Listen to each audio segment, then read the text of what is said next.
Speak while I'm speaking. Speak. No, wait. Stop speaking. Oh. Stop speaking. Hey. Hey. No, say it the same. Is it me? Say it the same way, the same voice level. I'm saying it. Hey. Okay.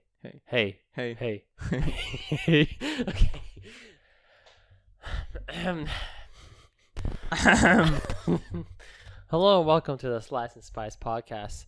I'm your host, Dekip, with my co-host, Evie. What up? And we shall get right into the review. The news. Yeah, but we're reviewing, we review stuff. Yeah. Anyways, we today are going to talk about Dune. Not the one from the 70s. No, a new movie come out based on an old novel. Book series. Evie, we can't hear you. Hello? And then we can't hear me as well. All right, there we go. All right, speaking again. Hello? There we go. Perfect. Based on an old novel. Based book on series. an old book series by a guy named Frank Herbert. I think. It's a science fiction film. Yeah. Sort of like Star Wars, but it's the originator. I think it's before Star Wars, yeah. I mean, it's the same thing where it's like sci-fi fantasy. Yes. And now we review it. Yes, sir. Yeah.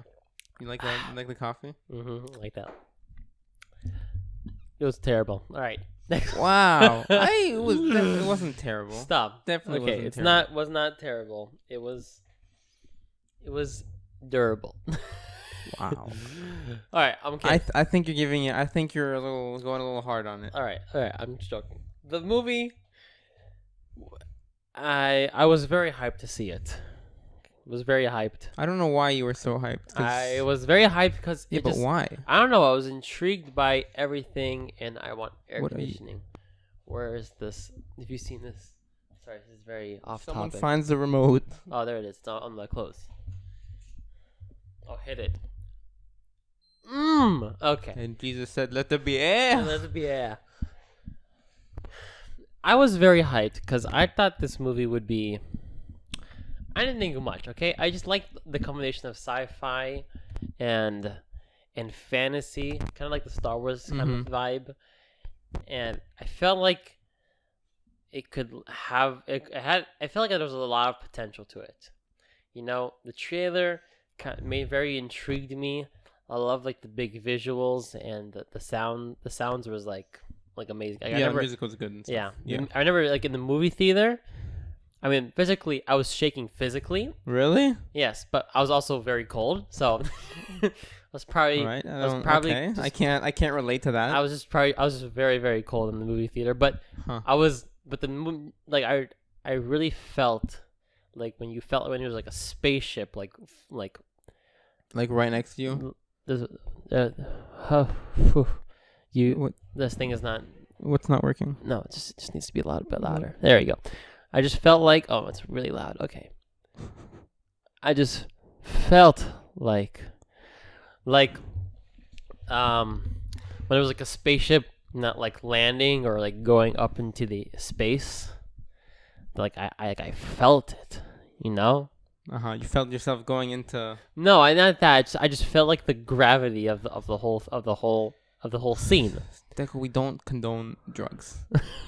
What do you mean? Do you not understand what I'm saying? No, I get it. I didn't exactly. I don't feel like I was encaptured by the movie to that level, but I don't. It wasn't bad. It was fine. Like I read some I looked at like a review or two after because I don't know, and one of the reviews said something about how like it was trying to adapt, like, you know, when you take a book and turn it into a movie, to adapt in like an unadaptable book, which I think is kind of fair. Like, I think for how like big and like small basically some stuff are, because of like how big the scale of it is, but how detailed is it, like some stuff, it's very hard to, you know, put it all into a movie. Yeah, I agree. but it still was not as like good as it wasn't that good. It was fine. I'm currently talking about its positive aspects. Okay, the movie was the visuals was beautiful. What was beautiful? The visuals. Yeah, that was The really cool. visuals, the sounds. I really felt captured in all of it. Yeah. Now, for my critique. Oh, that was all the positives. Okay, No. that's it. No, like really like a scene or like a character that like that's my shit. Um, Like I dig that.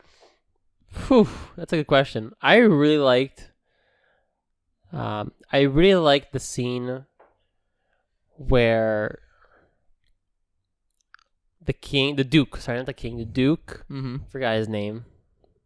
Leo. Leo. Oh, Leto. Leto. Where on his death, like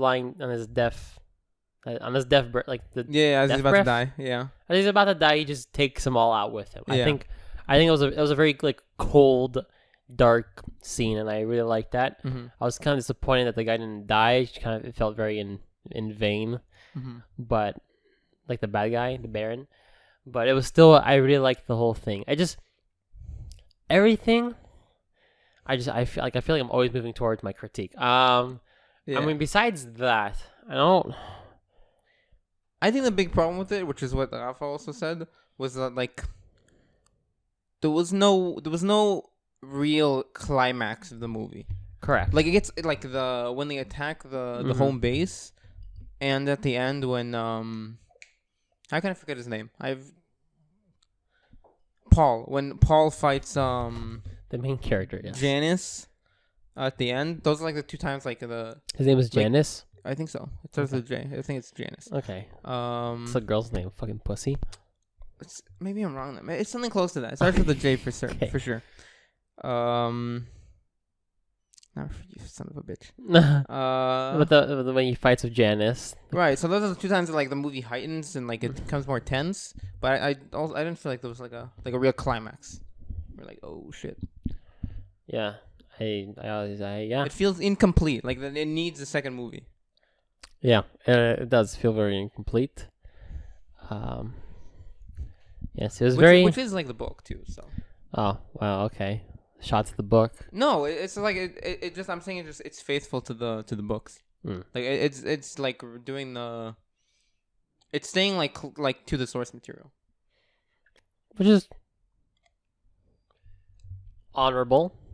Yeah, there's only one thing I can think of that's different so far. With the woman being the Do you want me to tell you? the Fremen woman. No, not that. That's not different.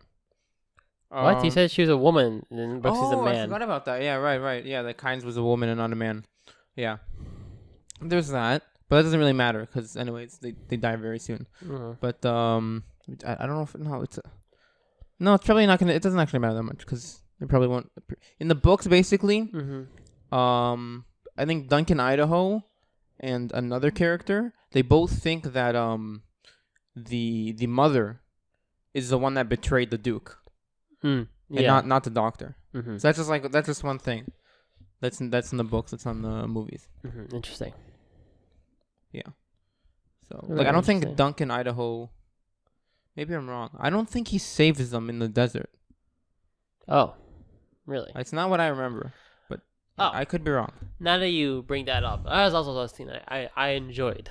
I fairly enjoyed Duncan's Death. sacrifice. I enjoyed. It was heartbreaking, even though I felt like they could develop the character a bit more before taking him away. I think it would be a bit more heartbreaking. There's more to this character. Oh, okay. I mean, you probably won't ever see in the movies because he's in like the second book. Well, who knows? That'd be in a while, in 10 years' time. Okay. I just felt like a lot of things. Okay, it was. A lot of things happened. But I wasn't taking it didn't really affect me much because I wasn't very connected to the characters. Yeah, I feel and that. enough, and I didn't understand enough to be like, wow, this is heartbreaking. Yeah. And also like the whole battle is just like, I just felt like the point with the battle is like it's not really a battle because they get ambushed and they get like they just get fucked. Like that's the point where it's like they like the whole house is fucked, and there's like they get almost everybody. I just wanted to see a bit more like cruelty in there. Oh damn! I just felt like it was just a bit underwhelming. Oh yeah, they're chopping off heads of the soldiers, but that was it. I don't know. I think they did they made it kind of gruesome as much as they could be. I didn't really feel the present. I didn't feel a present. I mean,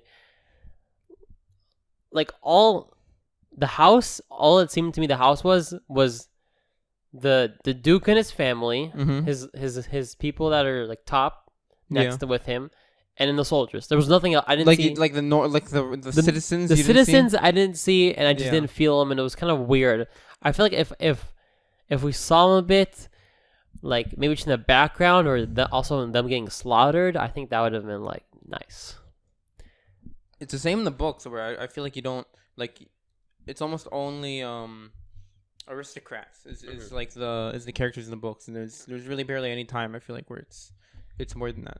But I mean they do try to like show like the for example that the Duke Leto like cares about the random people, because when they save him, like in the books, for example, when they save him, there's the group harvesting spice in the desert. Yeah. And they come down with their helicopters and save them.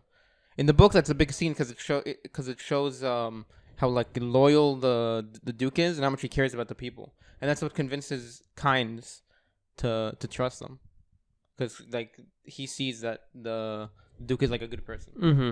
But you don't really see like how it affects the relationship with Kynes. Mm-hmm. So. You know. Yes, that's also a scene I kind of forgot about. But it was a very nice of a change to see a character in power who is not a total self-righteous bitch. What do you mean? I feel like a lot of the characters you see in power are people who are very like entitled. They feel very entitled and not and very kind of corrupt. It was nice to see for a change a king who is like loyal and cared about the people and stuff. Well, I don't know if that's true though. It's just like if the king is a good guy, he's usually he's on the good team. He's usually like similar-ish to that. Like I mean, what's his name? Ned Stark like comes to mind. It's like the same. It's the same thing when you think about it. While he wasn't technically king, but you know what I mean. Yeah, but that's different. Ned Stark is different because he comes from. I don't know, he doesn't come from a house of like. He comes from a house from like kind of loyalty, but he's not in line for the throne. The man that was king was in line for the throne. No, he wasn't really in line to the throne. No, I don't think so. He was what do you mean? He was the emperor was afraid that he was that they would like support him to become the king. I guess you're right. He wasn't not in line to the throne. Line to be duke is what I meant to say. No, he already was duke. I know, but I'm saying from an early age, he was always in line to be the duke. Oh, okay. That's what I'm saying. I think that's how it seems like. Because he talked about like the whole ring and thing. No, he definitely was. Yeah, he was. It was just nice that prince. You had a character who was born into power, and he wasn't a total bitch. Okay, I see that. And it was nice too because they killed him off to show. Kind of like Ned Stark, I guess. It's all, what I think they do really good with that, which they also do in the book, is like you feel like his story ended too early. Yeah. You're like this is it. You know. Yeah. I feel it's the same thing in the book. They got that really well. So I did like that. Yeah. There was a lot of things. All right. I feel like we've talked about a lot of good stuff. Okay, let's talk about some of the bad stuff. Okay. Because I can't think of any other good stuff. You have any other good stuff? Not the list. The cast, very good cast. I'll say that they got the cast be bussin'. Yes, the cast was actually really good. Yeah, that's a dope ass cast. I liked Timothy Chalamet did a really good job at trying to do what that I don't even know what he's supposed to be. That character in the book is extremely fucking weird. Like I told you guys. He has like an epiphany in the tent or whatever, when he becomes like Jesus and God as one. Yeah. But at the same time, he's still a boy, and I don't really understand like what he, like his personality is or anything like that. Yeah. But I don't know what else is good. 6 out of 10. Not terrible. It's not terrible. Yeah. All right, let's come on. Let's get to the bad things. I didn't understand what the fuck was going on. Yeah, it's a lot. There's a I don't know what they could have done. I don't really know if there was a way to make it clearer. They're just like there's so much explanation you have to do. And they try to sneak it in there, but it's still like, it's just hard. It was very difficult. Also at the beginning I was very confused because they're talking about the Narakis and what's the name of the house? Atreides, and then the planet's called Arrakis. Arrakis. Yeah. So Atreides, Arrakis. It was very confusing, the two names. Huh. Okay. At the beginning, for me at least. Yeah. And then I didn't know what the hell was. Who was the first scene? I think it was. No, it wasn't the first scene. What was the first scene? What's the first scene? I don't remember. But the scene that comes to mind is when the Duke signs this. I think that is the B. Yeah, I think there's the opening where it's Shanice / Zendaya talking. Mm-hmm. That's like the first actual scene with giving the background about the Fremen and the. Oh, right. Whatever they're called. And then it goes to that scene. Yeah, mm-hmm. I think so. Yeah, and then that scene was very confusing. I didn't know who was what and what was who. But then again, at the beginning of the movie, how can you explain that? Yeah. And then, but like all the jumps from there felt very. I didn't feel the chronological order that much. Yeah. It felt like you're just jumping from this. It didn't feel like it felt. It was hard to piece together as a story, and it felt like there's like a scene here, there's a scene here, and then you like to connect them together, and yeah. Yeah, I agree with you. It's confusing. Also, I still don't, after seeing the movie and reading the books, I still don't entirely understand why some people hate, like, with a passion, the Harkoonians or whatever they're called, the bad guys. I don't understand the history there. The who? Exactly. The bad guys, the other house, the Harkoonians. Oh, the one that they recruited? What do you mean the ones that they recruited? Like the Emperor. The Baron and his people. The Baron recruited like a group to help him to ambush. No, that was the Emperor's men. Do you not realize that? What? Ah, fuck. Right, they Did do you say in the spoil movie. something for me? No, they Okay. no. They say it in the movie, but it's only What? like probably like a line or two. The people that they recruited are Sardukan, something like Okay. that. It's the name of the troops. Mhm. Those troops are specifically troops of the Emperor. They say that in the movie, and that's the significance. There is that the Emperor. They say the Emperor helped the Harkonian, helped the Baron get back in power. So what is the Baron to the Emperor? I don't get it. I think he is like Leto. He's just a leader of a big house. Oh, okay. Oh, okay. Huh. Yeah. So, and were they working with the Emperor? The Harkonians, yeah. So the Emperor was supporting this plan. Yeah. And he the he Emperor wanted to get rid of the Duke Leto because he felt threatened by him. Mm-hmm. But then he'll feel threatened by the Baron. No. I don't know. I guess he doesn't find him a threat. Huh. I don't know. Interesting. Because I don't think like the other houses don't like House Harkonian. So Harkonia is the Baron. Yeah. So it's like he can't rise up and create a rebellion. I think that's his thinking. Because the point with the Leto is like he's a powerful house, but he's also very like they say in the movie that the other houses look up to House Atreides. They're like the golden, whatever you call it, Interesting. the poster boy. Uh-huh. So it puts him like in a power, like an influence. I see. Interesting. Okay. There's so much shit to the movie. It's like yes. It's there's a lot of background explanation and shit. Yeah, but I like how I really felt at the beginning there was a lot of like things building up. Like you saw a Baron and you're like, whoa, he seems. They did him weird. Do you understand what he is? Because he's not just a. No, he's floating. I don't know what the fuck. Okay. Basically, he eats all the time and he's so fat that he can't like walk around normally. Mm-hmm. And they just like basically like science helps him be obese. This is the great way to the best way to explain it. Huh. Yeah. Like all that thing under him, like a lot of that is just him is just him being a fat ass. It's not like a big propeller. And under him. how is he floating? Because there is like a propeller or something like Oh, attached really? to him, but like most of that is just that he's a fat ass. Oh, that makes him a lot less. Yeah, he looks really threatening, but in makes him the look like sloth. in the book he's a much. I mean, they try to make it disgusting. In the book he's like a disgusting character. Mm. They're like he's just fat and evil. That's what he is. Mm-hmm. Also, his niece, I think it is Nephew Sorry, his nephew. Is he played by the Batista. That's how I know him by. That was what he was in WWE. Guardian of the Galaxy? Yeah. Oh, that guy. Yeah. Yeah, that's what I meant to say. Yeah. Nice. Okay, cool. Yeah. What was his role in the movie? He is just heir to the throne. No. Okay. Yeah. So basically what I was trying to say, the Baron was very weird. And I felt like he felt like very threatening. And then he ended up being... Like, I didn't understand what he was.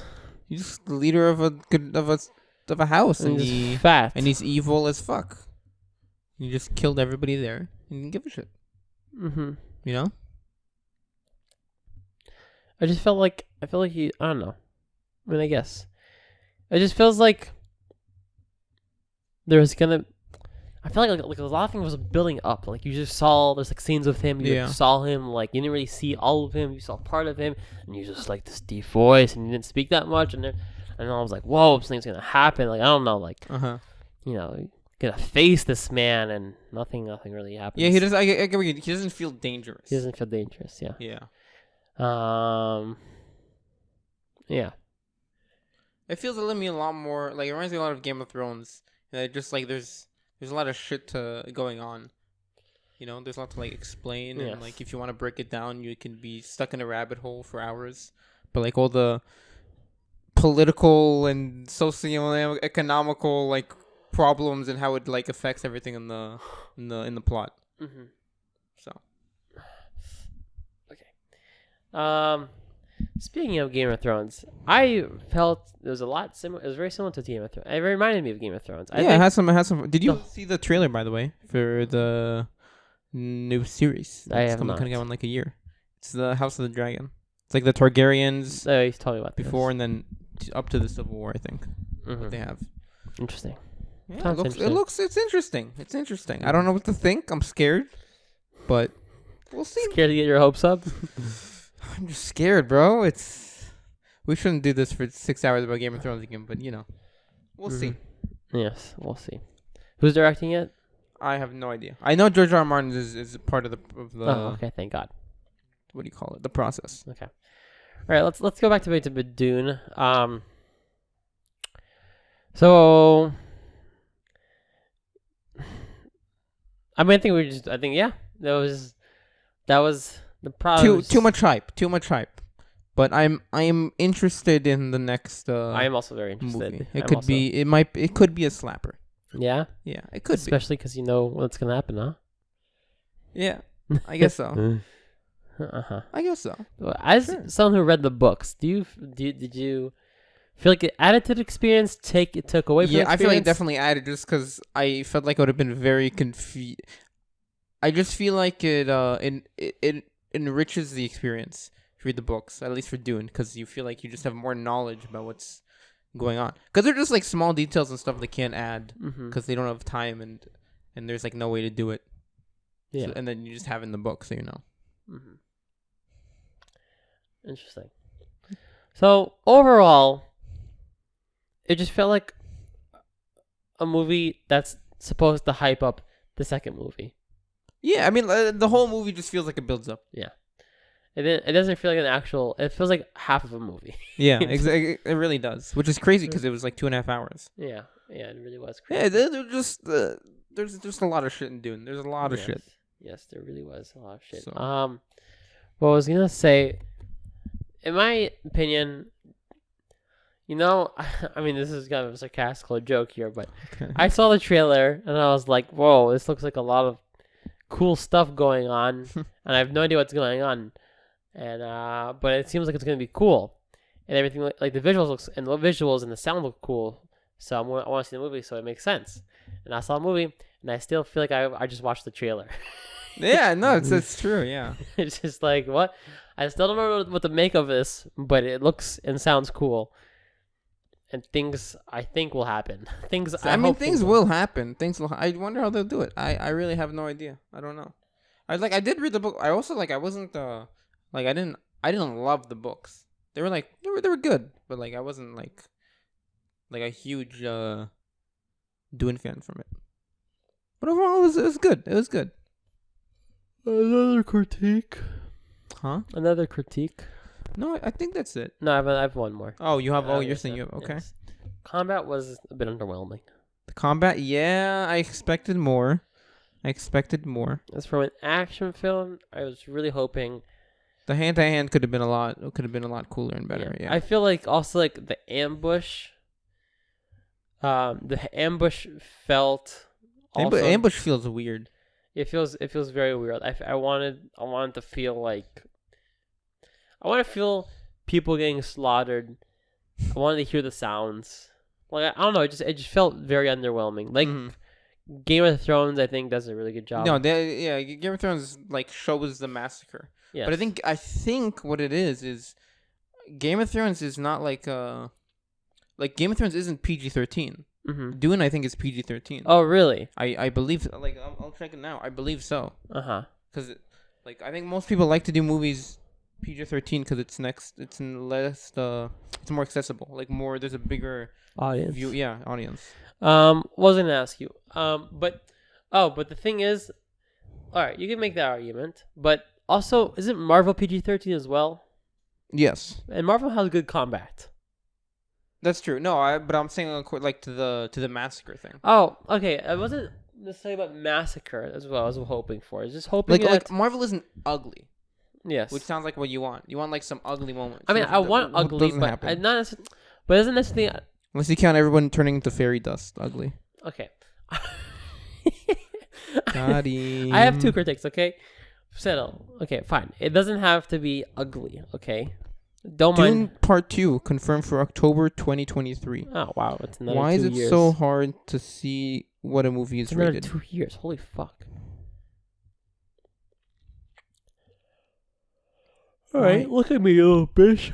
Why is this so hard? I'm talking to you. I'm sorry. I just want to know if it's PG-13. That's right. This Dune PG-13. But it should be easier. Anyways, in my opinion,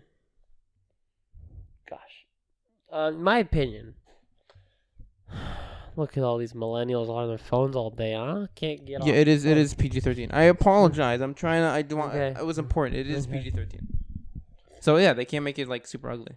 My critique, not about the comment, not being super ugly, but I would have hoped that it would have been a bit more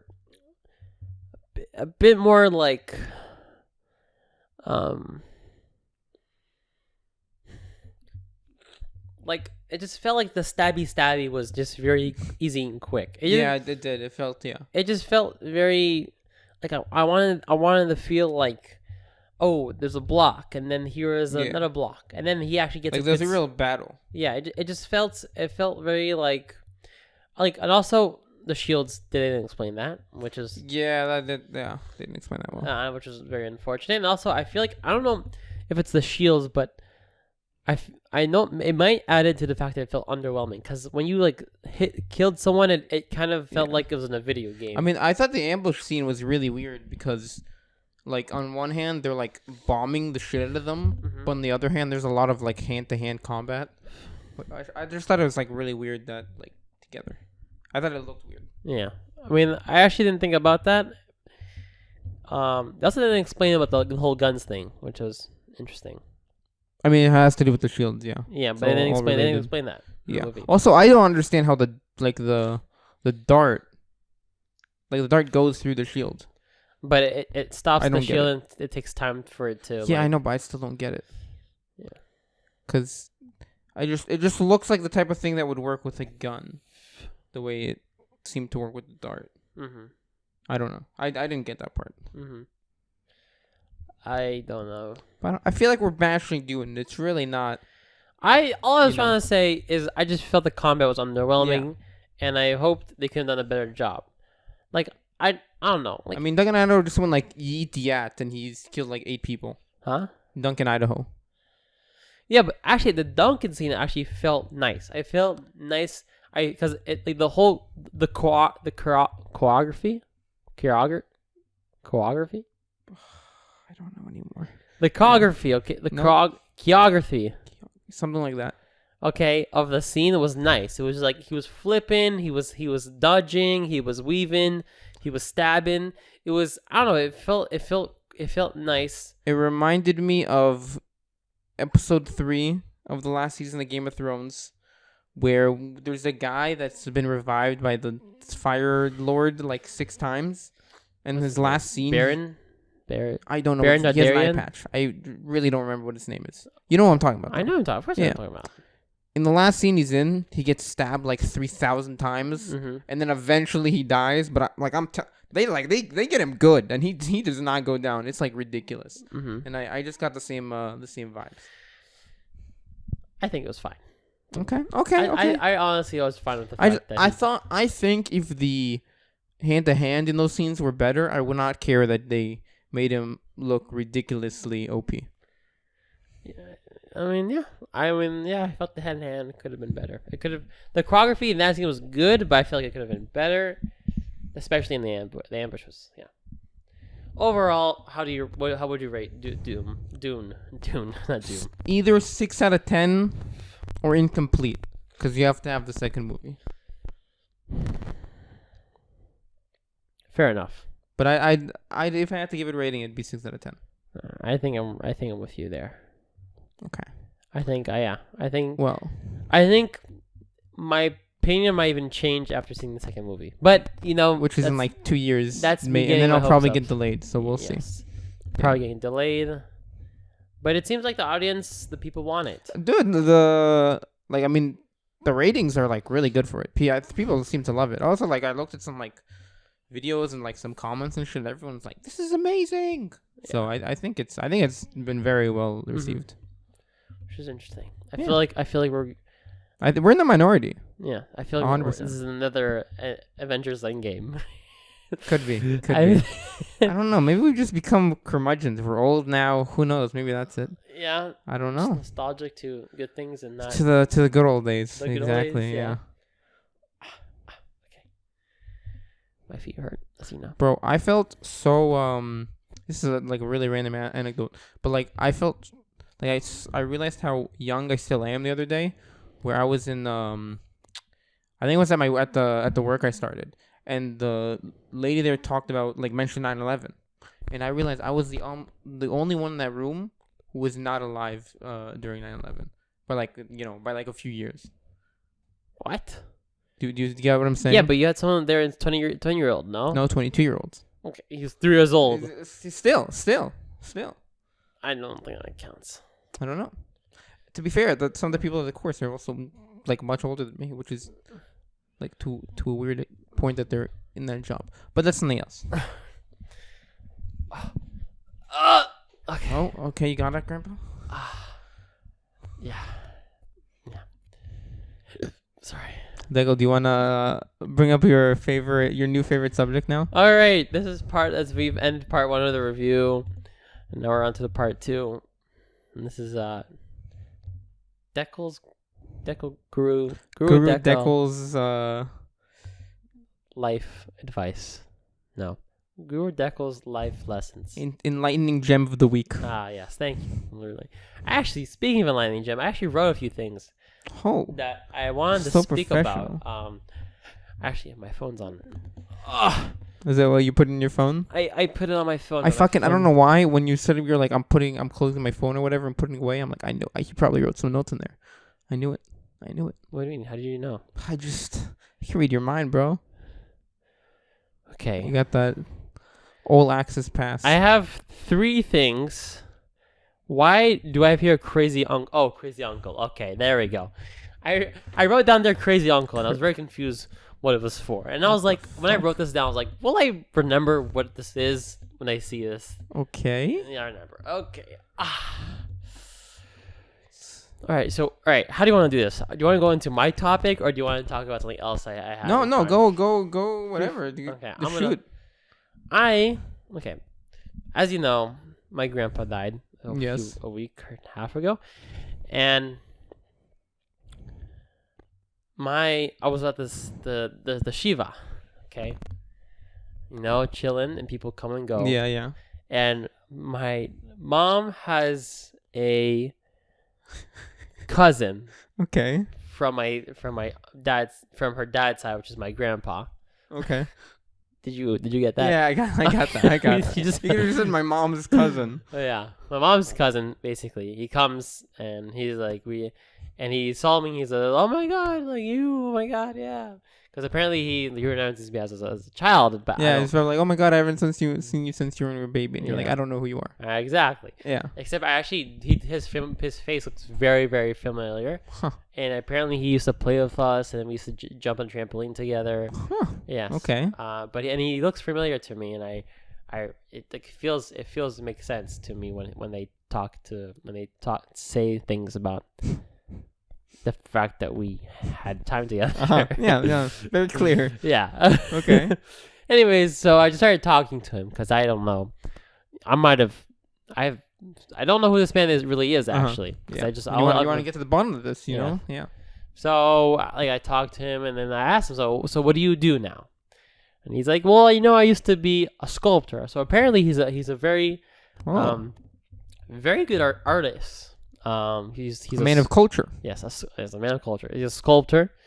Apparently one of the things in my grandma's house, he made it. The sculpture. Yeah, sculpture. I see you. Okay. But it's funny because they talk, like my mom talked to him. Oh yeah, you made that thing for my parents, and then he was just like, oh, that thing there, yeah, that actually was the byproduct of something else I was trying to make. That was actually the trash of the byproduct. Okay. And then he's just like, yeah, but your mom liked it, so I sold it to her. Nice. Which is funny. But he says, like, apparently, like, he started this, like, he tried using this technique of using, like, of sculpting with metals by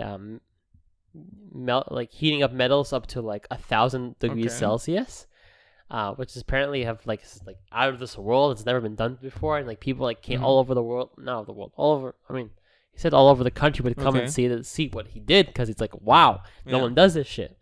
And apparently he's very like passionate about it. But apparently he stopped because he was like, it's too dangerous. Rip. Yeah, but it was very interesting learning this. I was like, whoa, you're like cool. And then where's this crazy uncle? Okay, this is where I'm going. Oh, he's not. I wrote crazy uncle, but that's what I meant him. He's crazy. Yeah, okay, I assume so. I asked him, what do you do now? Like, job stuff. Yeah. He's like, I'm connecting to my soul. Sounds like the type of answer I would have given. Okay, yeah. Connecting to his soul. And I was like, so he's like, I stopped sculpting, but now I'm kicking to my soul. I'm like, okay, what does that mean? Yeah, well, it's a good question. He's like, I asked him, like, okay, when you wake up, what do you do? It's like, no, I can't answer you practically what I do. It's all with Deco. Deco. The journey is within. I might wake up at 1 p.m. and make myself breakfast pancakes, but it's all about the process within Deco. That's where the real journey is.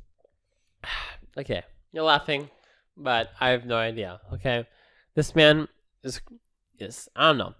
So he starts talking to me about this, and I out of curiosity and interest, I ask more, because I'm not gonna just take. As a man of God, you want to listen to him. Yeah. You want to listen? I can't just take. I'm crazy for an answer, Yeah, exactly. I have to get to the bottom of this. So I start asking him, okay, so what does this mean that you're like connecting to the soul? He's like, okay, let me explain it to you. I can't explain to you practically what I do because The journey is within, yeah. because we are wired through our brains. Okay, he asked me a question. Every hour, how many original thoughts are there in the city of Tel Aviv? Okay. And I thought about it for a second. And I was like, probably zero because we're all humans, and we all have like ideas, but technically it's all spin-offs of things that we know and that we already know. Basically, we don't. Original idea. We usually don't have that much original ideas. Things are very Okay, but I think that's if you want to get like semantics, like you can still have like something that's like an idea that's based off of something, but it's still pretty different. yeah. But I wouldn't think, and I think in a regular hour, no one would think of this idea. You think in the out of whole world. city there'd be zero original ideas, or something close to an original idea? Yeah. Really? Yeah. I would have gone like the other way. Yeah. Like if we did like over under like 100, I would have taken the over. Oh, what? If you do like an over under, it's like, is it more than 100 ideas an hour or under 100 ideas an hour? Mm-hmm. Or then I would have gone on. I would have Really? gone over. I don't think so. It's because there's a lot of it's repeating things. It's like, I miss my mom, I miss my dad. Or yeah, but like, dude, in the let's whole make toast. Let's make toast of tomato sauce. Has no one thought about putting tomato sauce in their toast? now you sound like me. There was 436,000 people. Why is this according to 2016? Why is that so long ago? What the fuck? All right, so Tel Aviv population in 2016. Here it says 435,000. For 2020, for some reason, it tells me 4 million. So something doesn't make sense. What is happening? Why is this stuff so difficult? All right. Basically, I think it was missing a zero. Basically, it's 4 million people. Not Okay. 4 million. 400,000. 400,000 maybe. Not 4 million. No, it doesn't our make sense. population is 9 million. Hey, you never. I don't think a lot of people live there. All right, on Wikipedia, which everybody knows is the most accurate site, Obviously. it says, "Oh, where the fuck are you? This stuff is so difficult for some reason." 460,000. Let's just 460,000. You think there is zero in an hour? Yes. Okay, how? I just don't think it's an original idea. I think in close to 500,000 people, there'd be like at least one idea. Doesn't mean it would be Half a billion. Okay, we're talking half a million. Oh, 500,000. I don't think. It's not like that doesn't mean they'll act on it, or maybe they think it's a stupid idea, even though it's not a stupid idea. Like there's no way. I just don't think. Well, I mean, most people are just kind of like doing their own thing, and then Well, yeah, you have thoughts come and go. You don't think one homeless dude just walking the street an hour and just has an epiphany and he's like eureka, and then he just falls asleep and forgets it? You know? I think that epiphany would already happen to. It's something that's new. I think it's something that many other people have gone through and stuff. Okay. All right. I'm gonna get back to the topic. Yeah. Okay. What did your cousin say? So he's Was like, your cousin also surprised by your answer? no, he was just like exactly. Oh, okay. He was like the humans have been wired to use our brains, and that's how we feel. The world is. He said the world is merely a visual.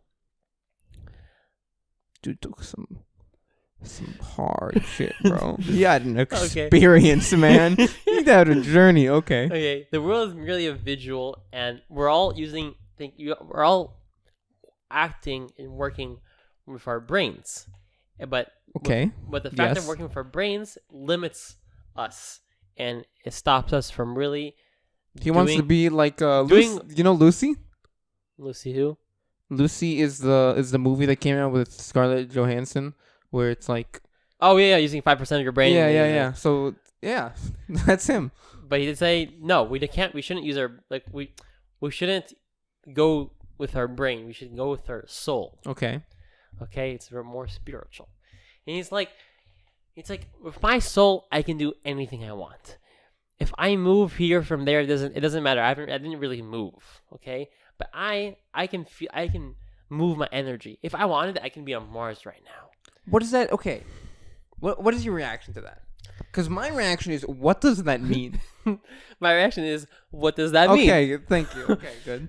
But I asked him like explain this to me. I want to understand, because all I understand is he's like saying you can't really get this because you're using your brain to make sense of it. Yeah. Where you're trying to try to understand. The only way you can understand is if you listen to it with your soul. Yeah. And and I was like, okay, what is this? What is all this? Like, obviously makes no sense to me. Yeah. But something like I continue listening to what he says, listen to what he speaks. I ask him more questions about this whole thing, and the whole thing leaves me very. I just don't know what to think. I honestly don't know what to think. The man spoke as if God touched him, and I'm pretty sure nothing. Oh, but he said something interesting. I wanted to state this.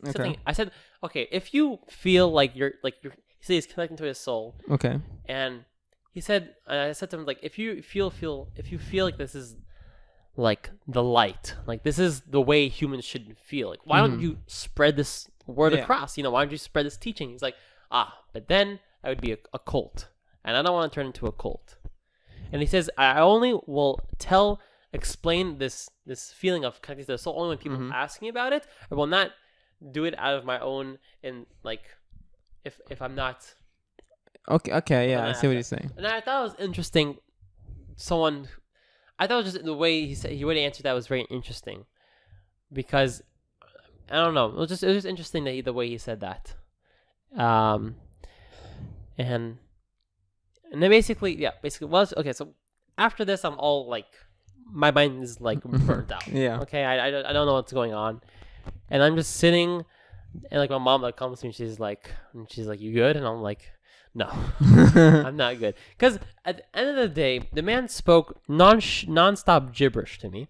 At the same time, something was like, this feels like, I don't know. It was like a touch of like, I don't know. I felt something. Like you feel like there was something there. Like there was something nonsense. there. Like it's something connected with me. Like it. Like the whole gibberish was just like gibberish, but something was. I just felt like something was there.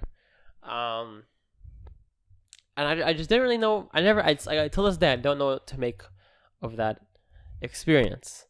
It was very, because like, the man, you can't explain things. Like he told me like stories about how he slept in the wild, and animals just came up next to him, and they were just like, because he was just so like in the I don't know. He just told me like all kinds of stories. Like I told him like I was doing Shivili sled, and he's told me like, oh, I've had like times where I also went on hikes and stuff. He told me how he was in the wild, and like animals would come up to him and like just go by him as if he was like a statue.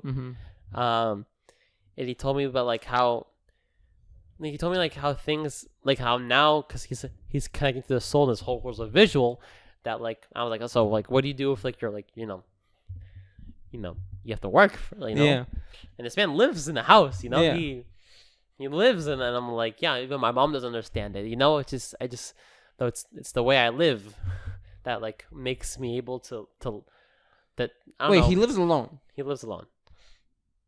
And when you're basically like, when you're like, how do you provide if you're just living on Mars all day? Yeah. You're just like, I don't know, I do. He's just like, I'm kind to myself.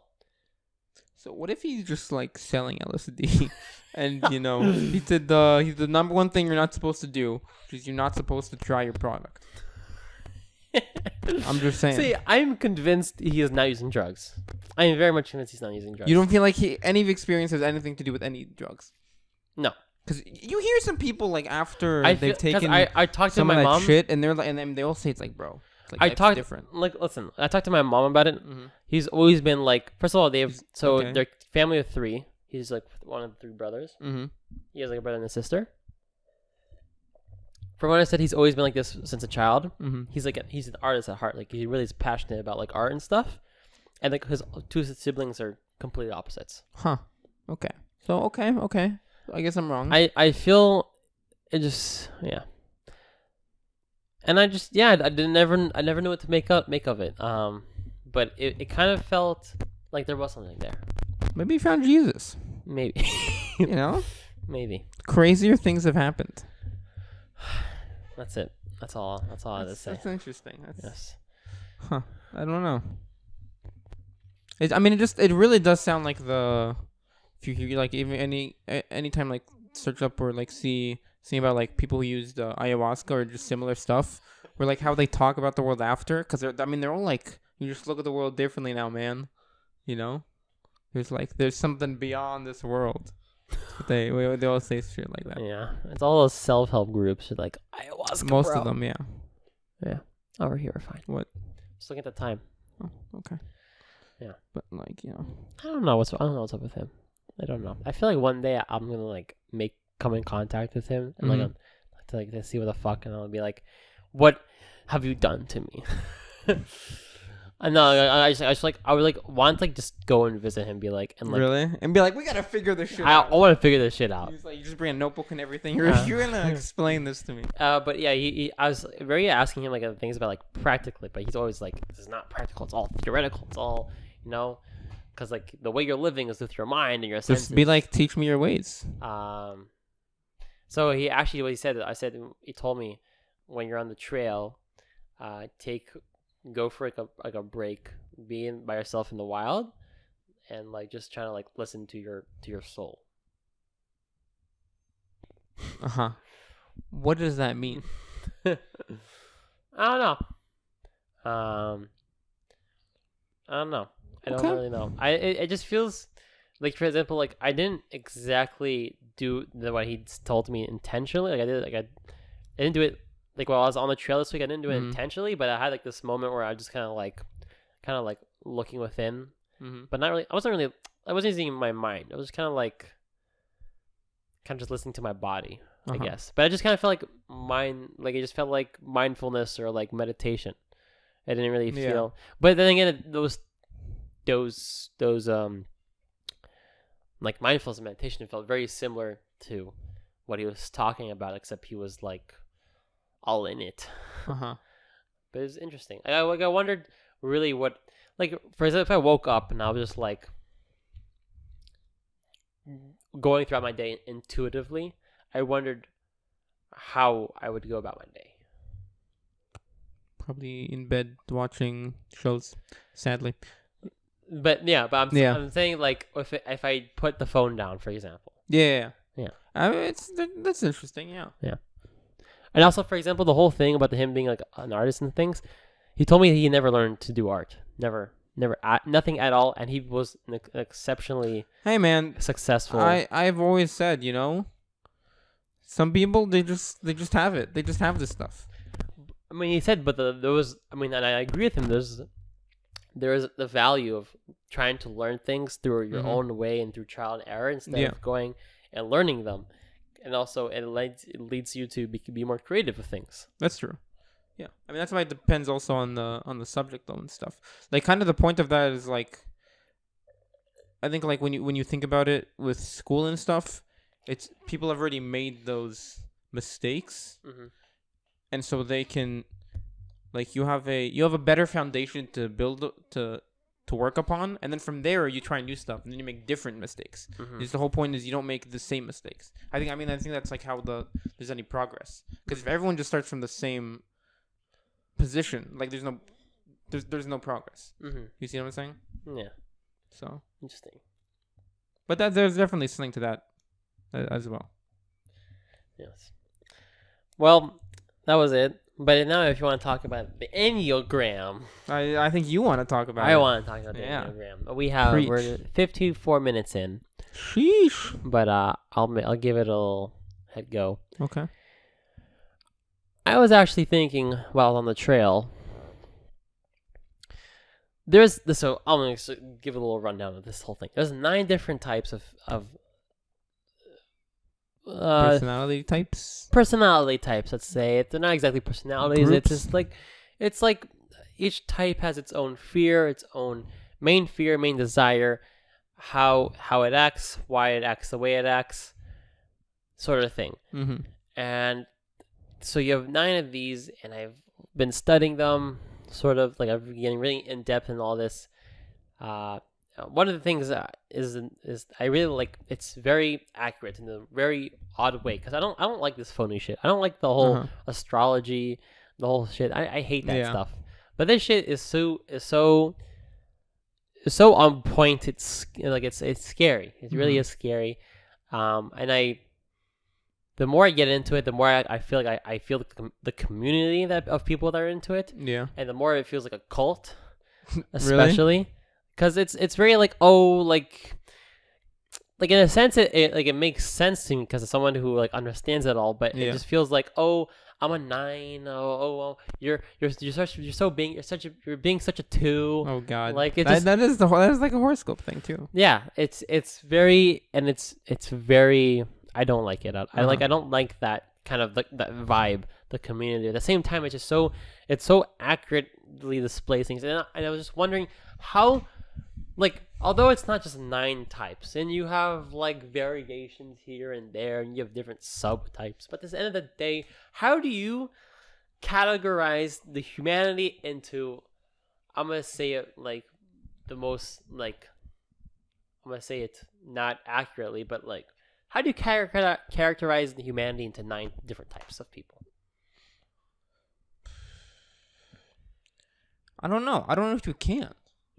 Like, it's not necessarily of course each person is different. Yeah, obviously. Especially if you have someone who's the same type, they're obviously not going to be the same person. Yeah. Each person comes from their own house, their own culture, their own memories, their own hobbies and stuff. But at the same like time, like there's 2 people who will value. There's something within them that they go by that value. Even they may not even know it, but they go. That's the reason they act the way they act. And how is it that each, like, I can, like, you can basically, like, after I've grasped the idea, I can basically realize, all right, this person acts this way, this person acts this way. Like, not necessarily that acts, but I know there's the driving fear and the driving desire. But I don't know how true that, like, it's definitely not always true, because like there's definitely like there's definitely moments where like you think some person is driven by a certain thing, and you find out they're driven by something completely else. I have not found any. I don't know if that's. I don't know. Maybe you have it. I don't know. So it just, since I've started learning about it, everything has fit perfectly into place. And when things haven't fit perfectly into place, I just had to dig a little deeper, and then it made sense. Mm-hmm. It just doesn't make like how can one theory just explain it? It doesn't explain it all, of course. Now there's like a lot of things that are deeper and everything. But how is it that I can be like, okay, does this deep fear or desire, does it resonate with you? And they're like, and someone says me yes, and then I start saying how, like, what's the word? Describing like the traits. Describing the traits of the same type, and some people are like, yes, this is exactly me. This is describing like 1-to-1. Like how is this? How is that possible? You said some people, huh? But you said some people. Everybody. Everybody. Like I haven't had. Okay. If like as long as I had enough time to dig, it's everybody. Huh.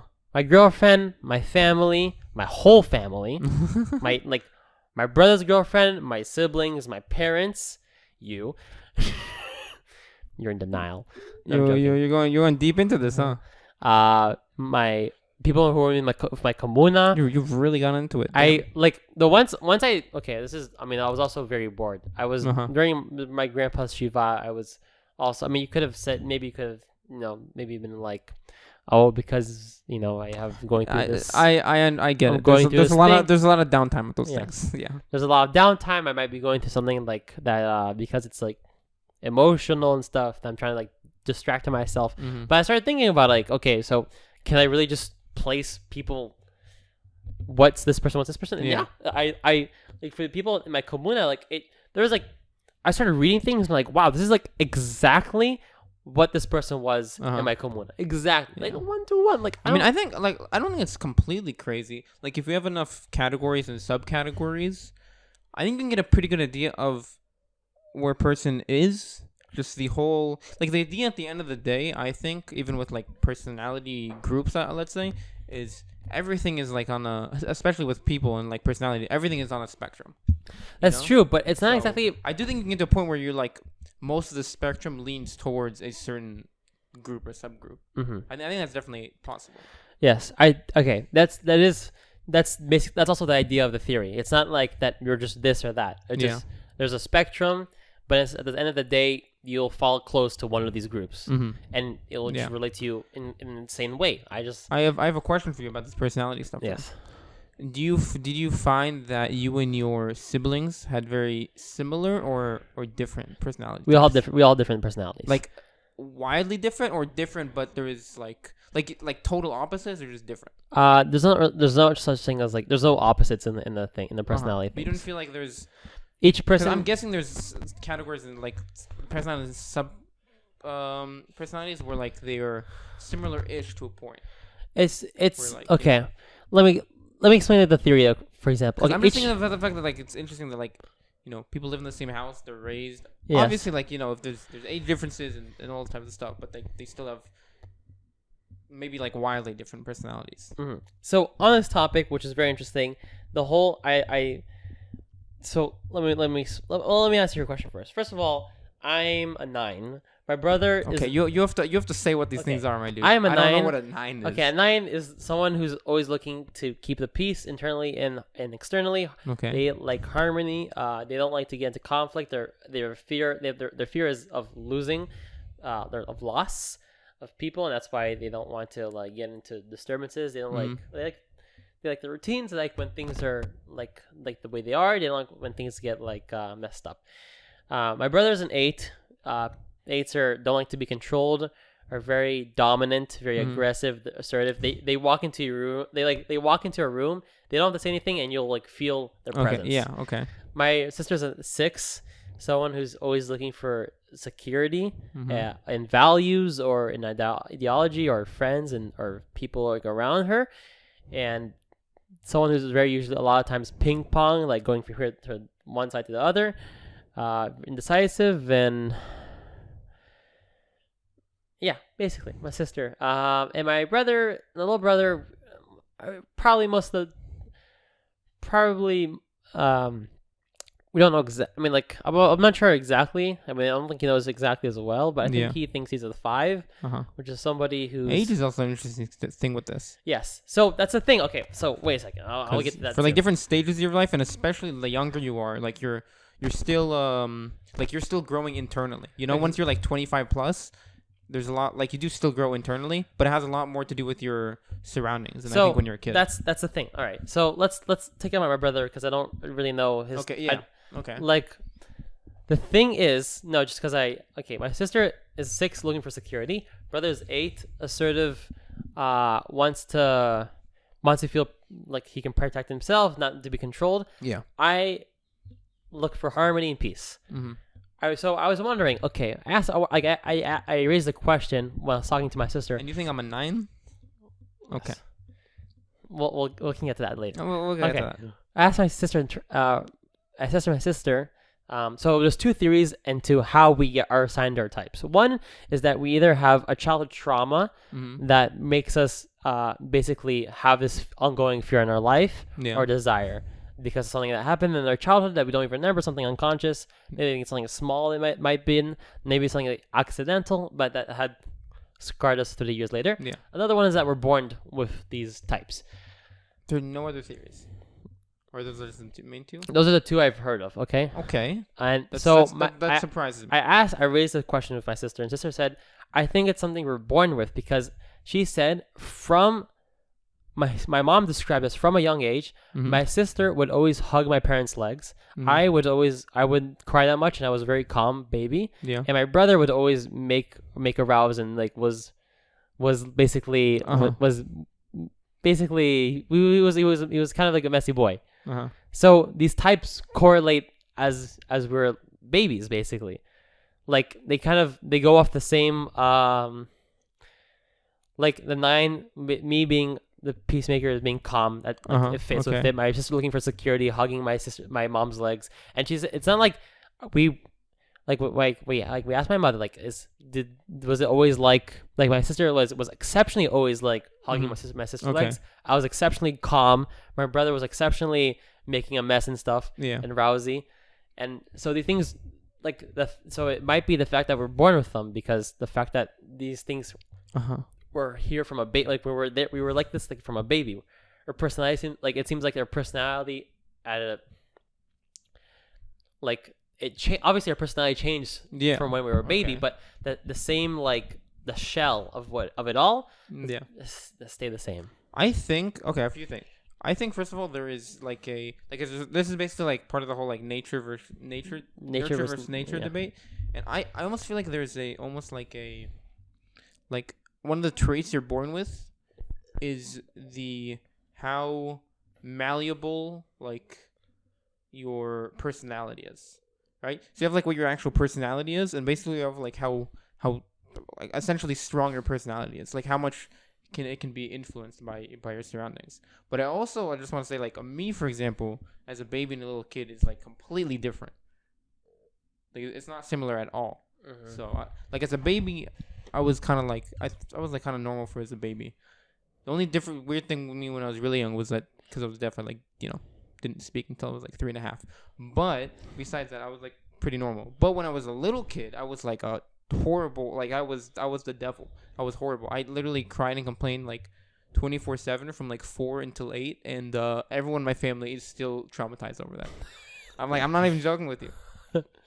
Interesting. So I was like the king of the crybabies, like top dog. Interesting. And that's completely different than who I am now. Like you would not have guessed I was like the fussiest and most like high maintenance of kids, and like compared to who I am now. So, just a thought. Maybe that's interesting.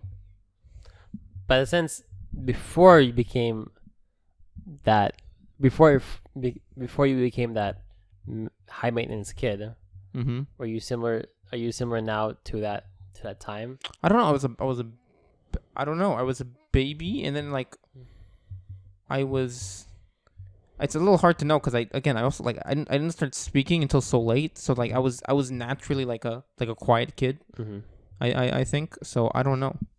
I think I was just a normal baby. I don't think it was anything like. I don't think there were any traits that stood out until I started like was like 4 or something. Instead, it turned into like a huge crybaby. So. Interesting. Have I stumped you a little bit? I mean, I don't really know. I don't really know what your story is. Also, like we don't really like the only reason I know these things is because my mom told me them. Yeah. It's like in order for that to like in order to go to the source is to go to your parents basically. Well, no, I've talked about it with my parents, but me and my siblings have all like we've talked about when we were like little kids and stuff. So because it always comes up when they're like, you were annoying little shit, just an annoying little shit. So, it comes up. Yes. Maybe you hit your head. No, I didn't hit my head. My sister hit her head many times.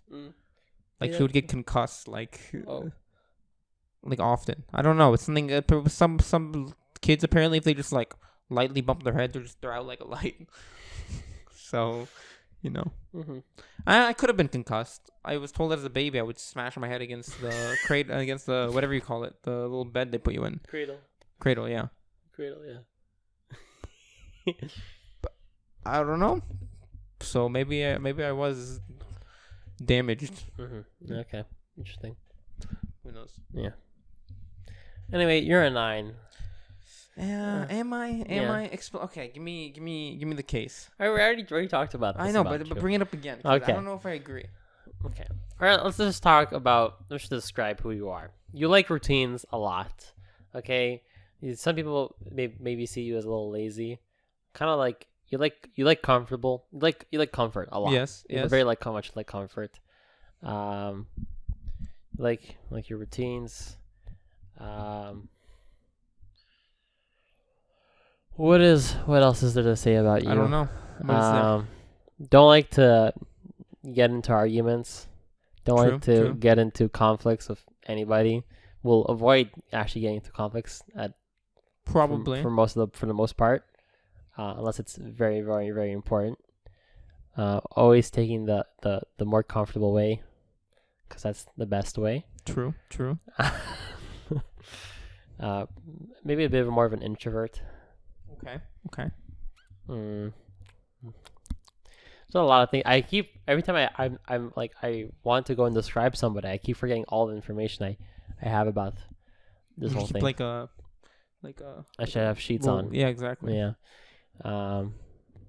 Like this is your file. Just give it to. It Give it randomly to friends. Yeah, exactly. And then basically, it's always like you're looking. It's just because, and all this is because you like things to be the way they are. You like. You don't like when things get changed. You like. I disagree. I don't know if that's. I don't think that's true though. What? That I don't like things to be changed. Like I don't think any more than like a regular person. Like I don't agree. I don't agree with that statement. Would you say you're spontaneous? Your Honor. Would you say you're spontaneous? Not very spontaneous. Exactly. No. Okay, that's But that all. doesn't. But that doesn't mean the same thing necessarily. Right. It's just like you don't when there's something that's set, you don't like if it like all of a sudden it will change to something else. You like when things are kind of like go about the way they are supposed to. I guess so. Again, I don't feel like more than like most people. I don't think it's like a notch turned up compared to other people. Another thing. Okay. Are you angry? No. Exactly. No. Yeah. It's a 9. I just 9s? Okay. okay. How about do that? Explain the 9. Explain the 9. The 9s? Yeah. It's funny. Okay, so there's there's a whole, because it's called the Enneagram because it's a gram. You have like this whole diagram of like this whole thing.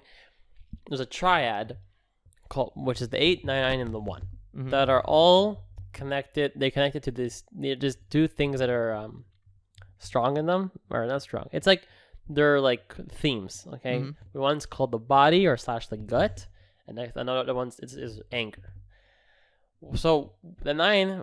So the one thing is that the 9 is that 9 usually don't really feel their anger. They don't even realize it's, to be honest, it's even there. Okay. They just that's what they always seem chill on the outside. Oh, there's another thing. The 9s, they usually seem very chill on the outside. They have this very settling vibe. Yeah. But in the inside they might be feeling very, very deep emotions I'm a very deep person. Very strong emotions. But they won't exactly show it on the outside. Okay. Does that relate to you? I would say so. And the thing about the anger is that the 9s, so for example, the 8s express their anger it's very expressive. Okay. But the 9s will actually, you usually won't feel their anger because they don't even realize it's there. They're very like I don't relate to that one. What? The not feeling the anger. I don't get what that means. You do I mean, I get what it means, but I can't relate to that. It's like if something would happen, you wouldn't be like, I'm angry. You'd be like, or hey, I'm disappointed, or I'm fine with it. You just convince yourself that you're fine with it, or that like it's fine, like it's not a big deal. It's like the anger is, there's like a point where there's like you might feel like anger, but you'll like, we're in the middle. Hi.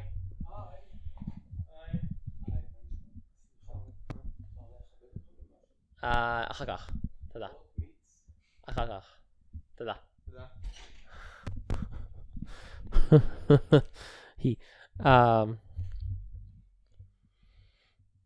You don't feel the anger, okay? Does that make any sense? Not exactly. What else? What else is there? Okay, facts. Okay, 9 is very in tune. I don't know. This is some voodoo shit I've learned as well. Oh. They're very in tune with their bodies. Like, I don't know, like moving their bodies just like very good. They're Nothing about I would. That's a strong no. I don't know in what way that means, but it's I don't know. I think I didn't really get this one either. Change is very hard. Like it's hard for like a 9, but change is very good for them.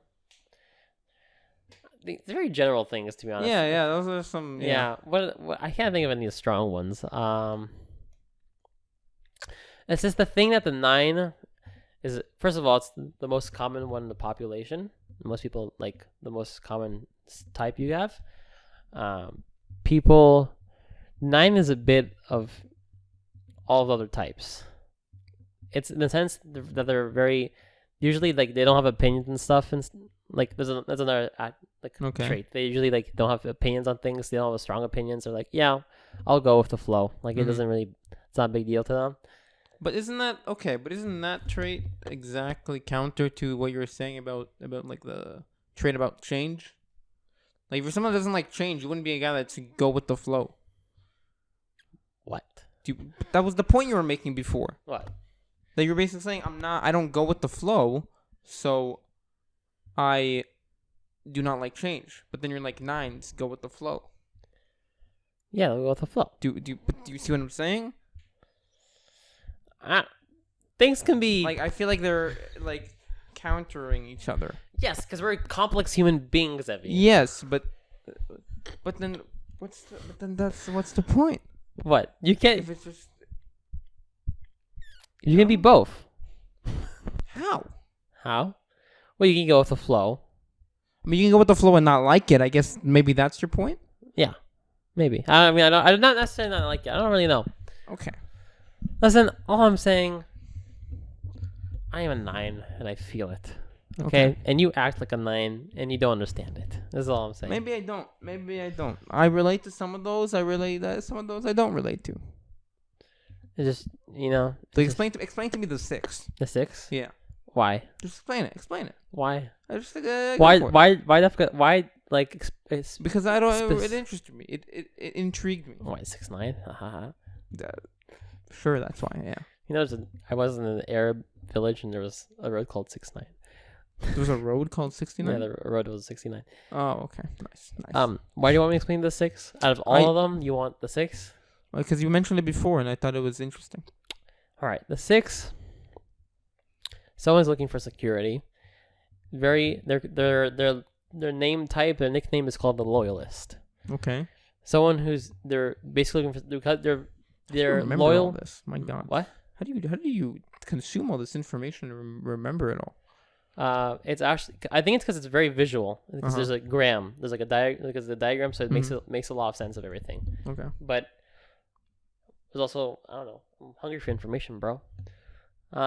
Boys gotta eat. Exactly. But the 6 is the Loyalist. They're very loyal to their ideas, to their friends, because they're looking for a sense of security.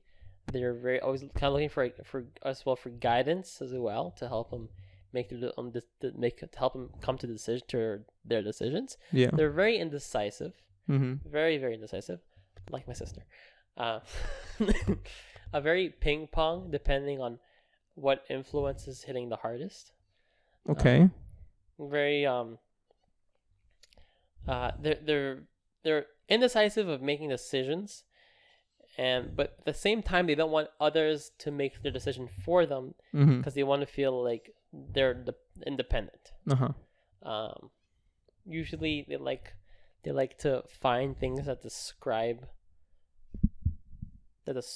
things for describe situations, so describe people, which ironically is my sister's the one who showed me the Enneagram. Okay. Which is ironic because she's a 6, and that's literally in a description is that she likes to find things that explain the way the world works. Okay. What else can I say about the 6? Wow, so knowledgeable. I don't know. I just want to see how much knowledge you could. I can tell you about everything. I mean, oh my God. Maybe the 5 is my weakest one because I haven't.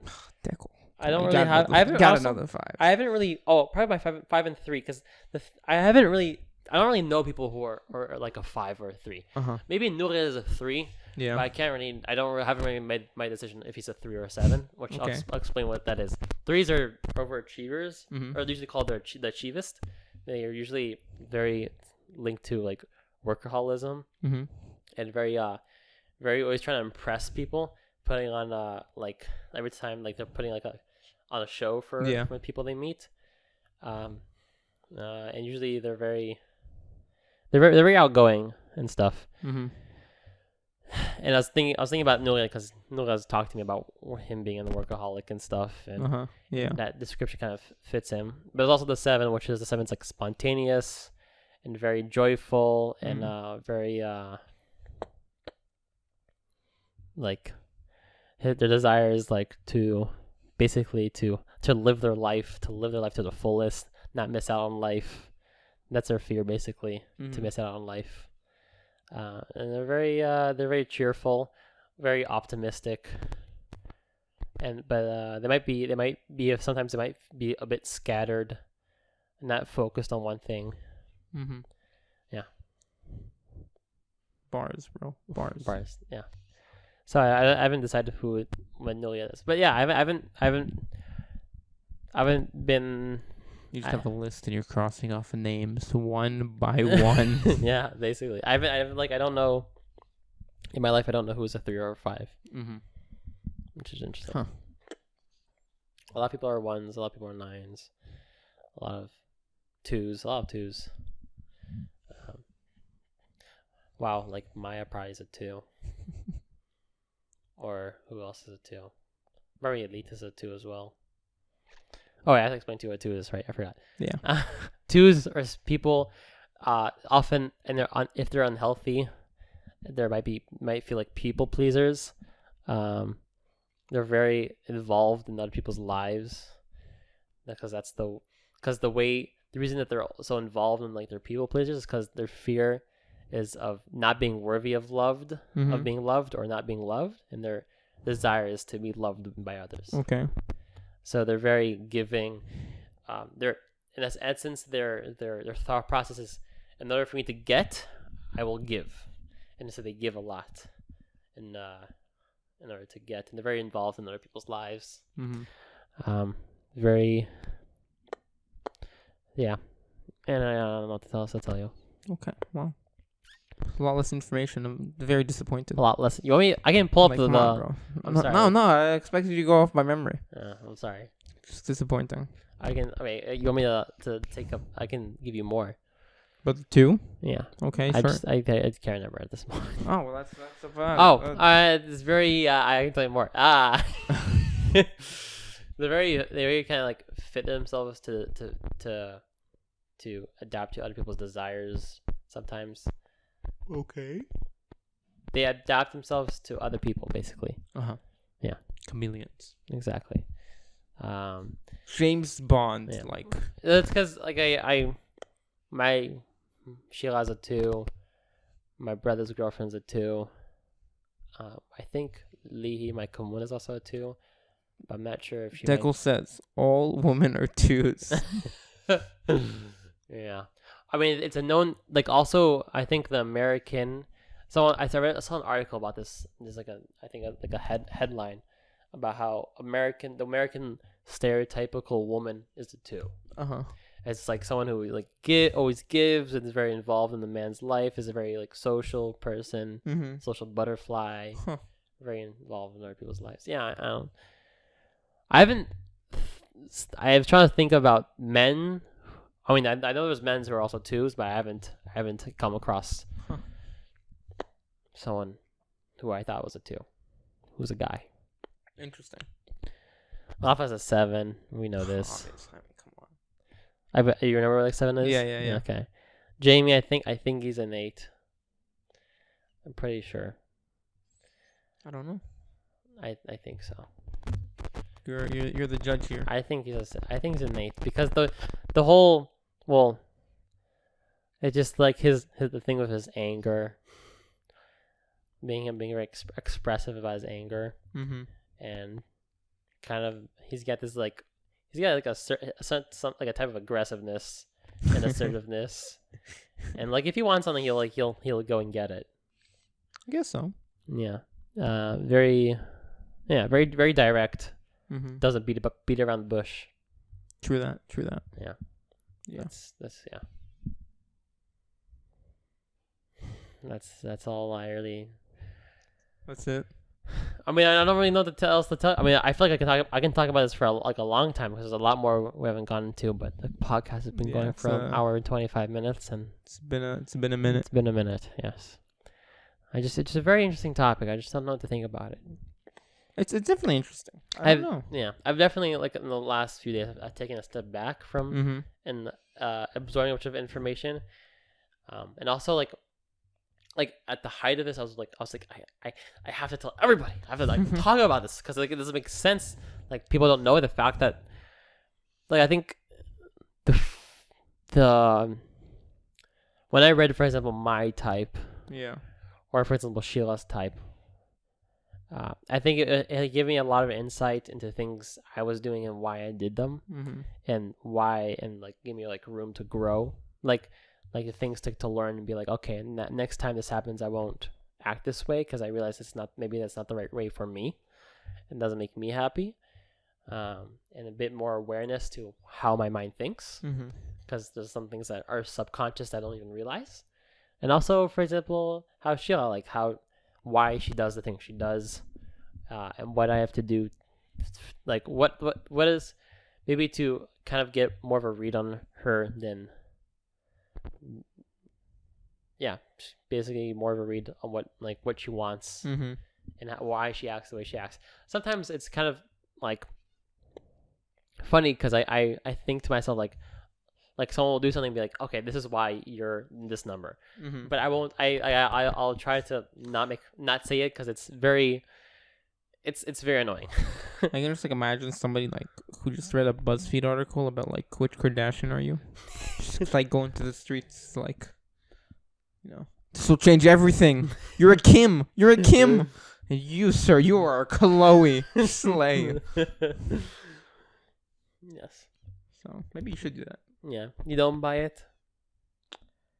I'm not sure if Need more convincing? It. Need more convincing? I don't know. I think there is something to it. Definitely. My problem is I realize there's definitely value in this type of stuff, but I can't see the value, which makes it harder for me because for me it looks more like it's all just bullshit. All right, I think after this podcast, maybe I'll try. Well, I'll try. Let me look up the name again, and I'll give you a better answer. Because I think once you understand, you feel like it describes you, then you're like, no, I get what it's the theoretic. I get what it's supposed to do. I just don't see the value. I just don't see it. I don't know how to explain. I just don't see it. I mean, I just think. I mean, I guess this will agree with me here, but I think the value is when you realize the way your mind thinks, maybe, and pointing out things out, making connections, and pointing out things that I didn't realize I was doing. I just need to learn to accept. Yeah. Okay. Yes. Could exactly. Not really, but there's a funny thing. Jesus. The whole thing with the nines that they have, they're not angry people. They they stay away from anger. They subconsciously will probably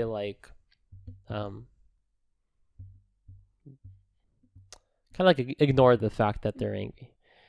Maybe even reframe it as they're disappointed.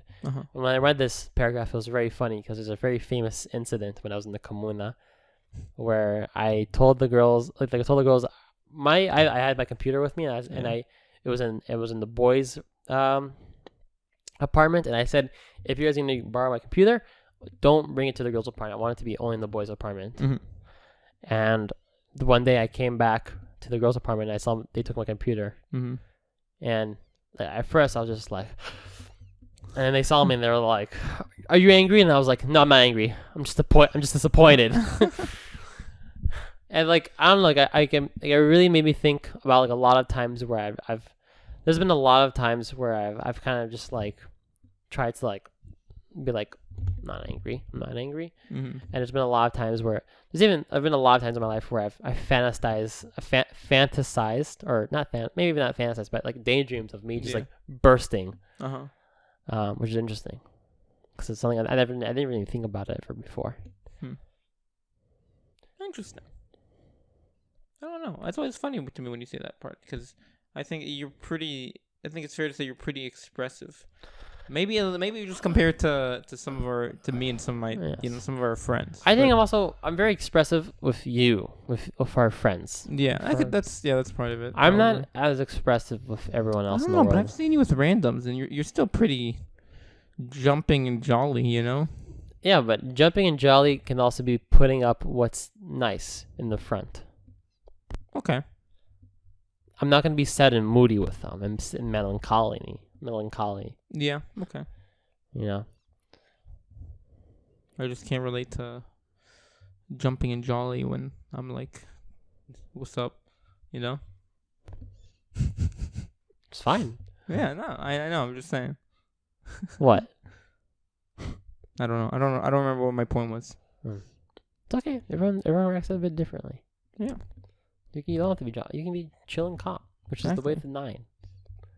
Yes, sir.